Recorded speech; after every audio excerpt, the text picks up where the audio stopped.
Stoic might call this a new event, but if you've ever played top lane against Gangplank, yeah, you've already lived this. Barrel! Alright, so the new Loot Rush event is out and the community reception has been lackluster to say the least and disappointing to say the average. But before we dive into the feedback, let's go over what Loot Rush is. Hi, I'm waiting for Gato. She's not here yet, but what is here is a brand new mission from Courage that's going to start this Loot Rush event, so head on over to him. And just like the previous Courage event, these interactive training dummies will lead you through different quests of escalating difficulty. Select the quest and head inside. To start the mission, you'll have to ring this bell. Oh, sorry, not that bell. How did that footage get in there? Oh well. Anyway, once the bell has been rang, here's what's going to happen next. You've got a timer based on the mission you select. While the clock's ticking, your job is simple. Grab as many coins as you can. Some coins will fall from the sky, others will appear in patterns, and sometimes these cute little gobbo pinatas will jump out, so excited to give you their coin. No.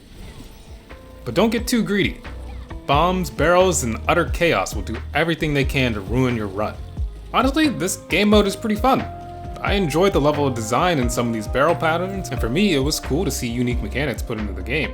The level of interaction outside of just hitting the enemy is really cool to see, and it gets me excited for future content and how they add these event challenges to the core action gameplay loop.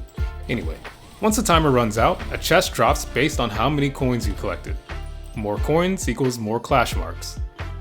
You can use those at Courage's new and improved store, which now includes some legendary gear. Makes you wonder where he was hiding those the last time.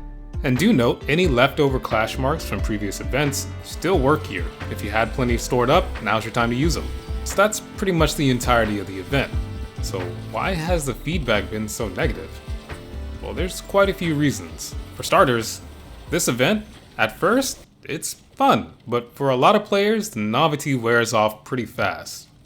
TowerBorne is at its best when it's a loot-based beat-em-up, and there's not a lot of combat in this event. And that leads me to my other point. Ironically, for a mode called Loot Rush, it feels more like a loot drag. The missions start to feel long, the chest itself doesn't give much loot, and one mistake can lead to a devastating chain barrel explosion. This shitty fucking game! And gameplay aside, there are also people disappointed seeing legendary items for purchase. And because the clash marks carry over, some players don't even have to play this event. You can just buy out the store from the start. So why then, if the reception has been this way, why do I still say that I not just like, but I love this new Loot Rush event? Well, that's simple. In fact, I'll let Daniel McLaren, the game director of Stoic Studios, say it for me. We've set up a live team and I've given them a very clear directive of put cool stuff out. I want the team to experiment with gameplay styles, with mechanics that might not make sense. Just put it out for a week. Let people hammer on it. If they think it's cool, we'll make it into a feature and we'll put it into the game. If it's bad, we'll just take it out and it'll never come back. Or maybe we'll see a little line of something we're like, it didn't really land, but this part was really cool. What do we want to do with that? And so, to me, this event is TowerBorne staying true to their game design ethos. It is them trying new game modes, seeing what works, seeing what doesn't, and what they can take away from these experiments.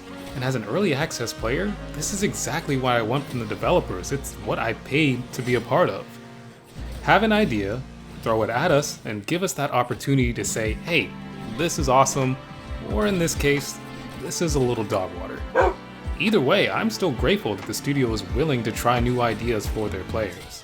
That being said, I love that the TowerBorne community has so many different voices giving feedback.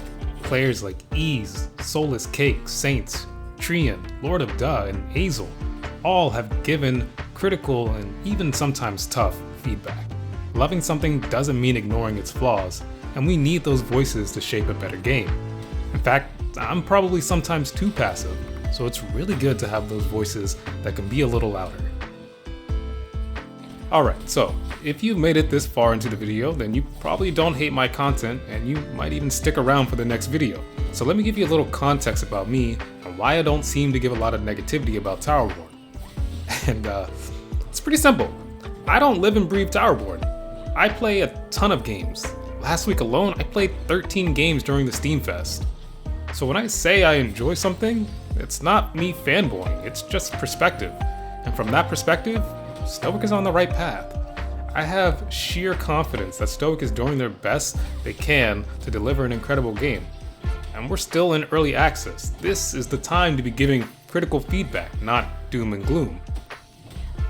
I'm treating this game like a project with a lot of potential, and until that 1.0 release, I've got no reason to think otherwise.